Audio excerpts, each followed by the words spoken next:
महाराष्ट्राचा आवाज आपल्या हक्काचा। मारळगाव वरप जवळील पेट्रोल पंप परिसरात सुरू असलेल्या डोंगर खोदकामात आज एक दुर्दैवी घटना घडली। डोंगरात स्फोटकांचा वापर करून खाणकाम चालू असताना अचानक वीज पडल्याने स्फोटके आपोआप फुटली आणि 2 युवकांचा जागीच मृत्यू झालाय। ही घटना सायंकाळी घडली, ज्यामुळे स्थानिकांमध्ये भीतीचे वातावरण पसरले आहे। स्फोटाच्या घटनेत 2 युवकांचा जागीच मृत्यू झाला आहे, तर आणखी 2 युवक जखमी झाले आहेत।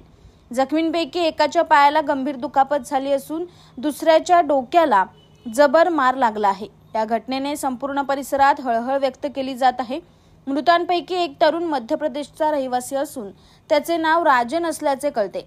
त्याचे वय सुमारे 25 ते 26 वर्ष आहे, तर दुसरा मृत व्यक्ती झारखंडचा रहिवासी वंदन आहे। त्याचे वय देखील सुमारे 25 ते 26 असल्याचे सांगण्यात येत आले। दोन्ही मृत तरुणांना आणि जखमींना उल्हासनगरच्या शासकीय रुग्णालयात आणण्यात आले असून जखमींवर उपचार सुरू करण्यात आले आहेत। या दुर्घटनेने या भागातील कामगारांच्या सुरक्षेच्या उपाययोजनांवर पुन्हा प्रश्नचिन्ह उभे राहिले आहे।